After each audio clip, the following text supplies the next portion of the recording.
Um aluno de uma escola estadual em Araçuaí, no Vale do Jequitinhonha, foi afastado das aulas após um vídeo ser divulgado na internet. Nas imagens que acabaram nas redes sociais, o adolescente de 14 anos, que cursa o 6º ano, aparece ofendendo e agredindo a professora na frente dos colegas. A vítima continua trabalhando, mas pode tirar licença nos próximos dias. A direção da escola afirma que tentou uma reunião com os pais do estudante que não compareceram. Um boletim de ocorrência foi registrado e o Conselho Tutelar também foi acionado. A cada nova revelação do que pode ter causado o desabamento do viaduto Batalha dos Guararapes, uma nova surpresa.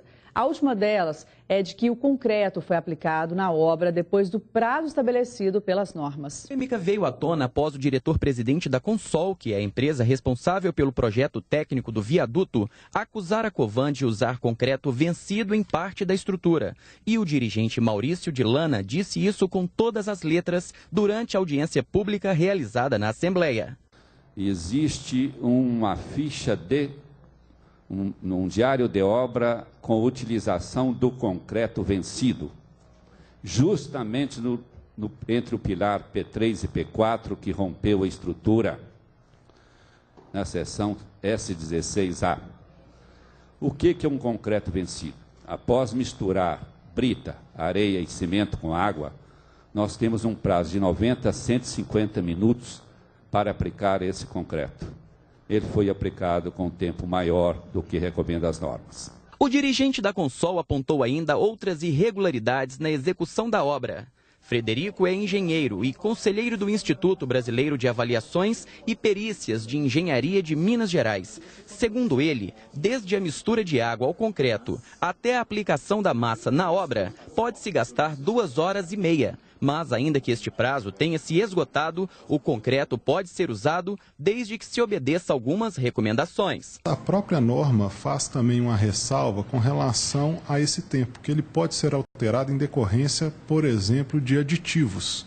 Então, se esse concreto tinha um aditivo, esse tempo poderia ser maior do que os 90 minutos de transporte, dependendo do caso. E o profissional da engenharia ele tem a capacidade para analisar e verificar se essa característica do concreto ainda é admissível para que ele faça o lançamento, dependendo das características. Então, se tem um aditivo, ele tem um tempo maior de duração antes do início da pega, que a gente chama, né, que é o endurecimento do concreto. A direção da Covan, que é a empresa responsável pela execução das obras, rebateu as acusações, dizendo que o erro está no projeto da Consol, que não dimensionou o peso em um dos pilares, o que sobrecarregou outras 2 estacas com 2.500 toneladas e fez com que as estruturas afundassem 7 metros. Usando uma maquete durante a audiência, o diretor da Covan, José Paulo Mota, indicou outras falhas de projeto. O viaduto Batalha dos Guararapes desabou em julho de 2014, matando 2 pessoas e ferindo outras 23. Inquérito da Polícia Civil, concluído no início do mês, indiciou 19 pessoas, entre engenheiros e técnicos responsáveis pelo planejamento, execução e fiscalização da obra. Um veto encaminhado pelo governador Fernando Pimentel trancou a retomada da pauta de votação na Assembleia Legislativa de Minas hoje.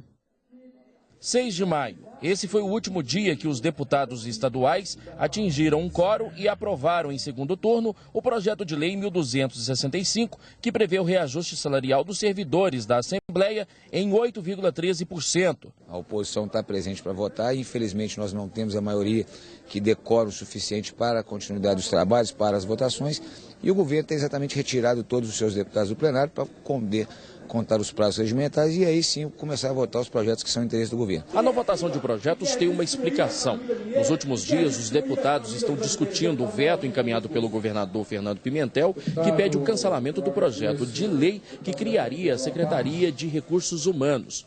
Por causa desse projeto, a pauta de votação está trancada. O projeto de lei 22.630, encaminhado por Pimentel, faria parte da reforma política aplicada por ele no início do mandato. Mas para conter gastos, o governo pretende manter apenas a ouvidoria do Estado, que possui status de secretaria. O governo não vetou o seu projeto original. Ele vetou o projeto após a mudança feita pela Assembleia.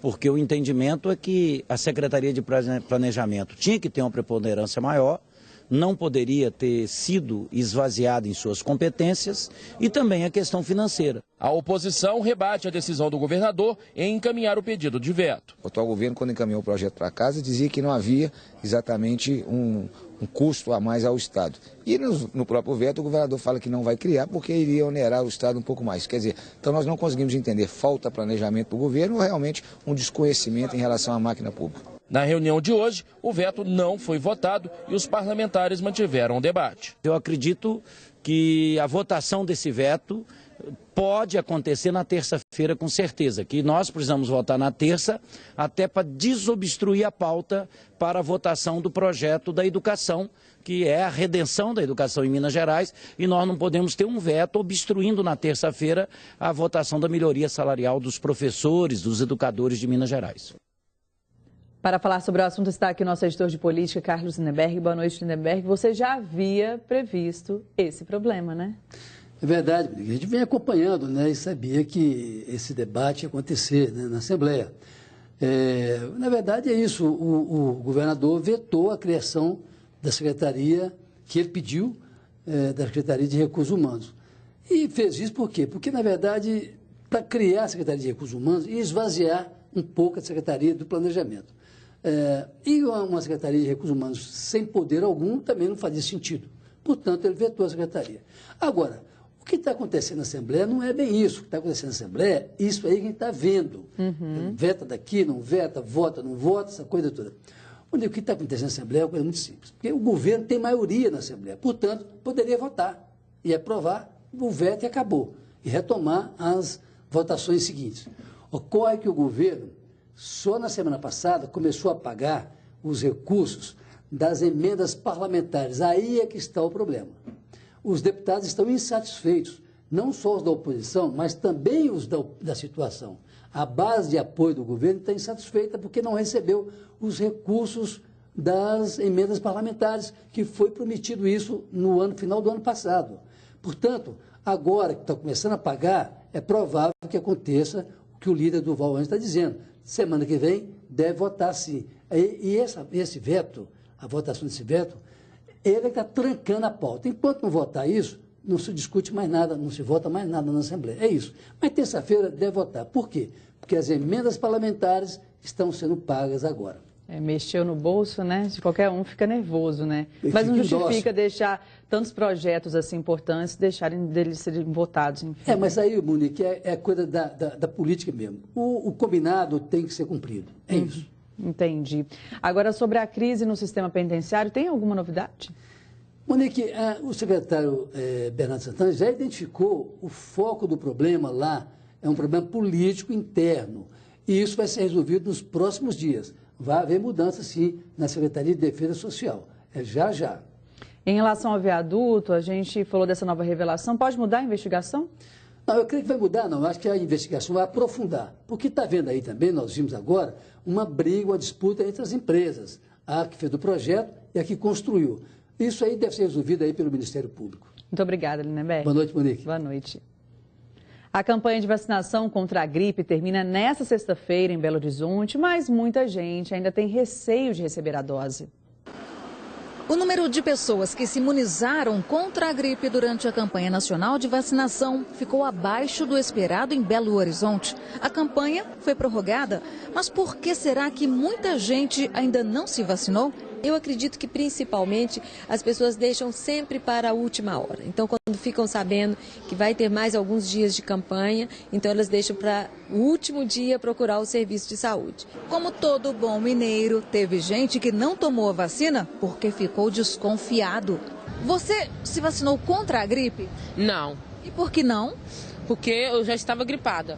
E eles falam, quando você vacina contra a gripe, já gripada, piora muito mais. Vocês acreditam na vacina?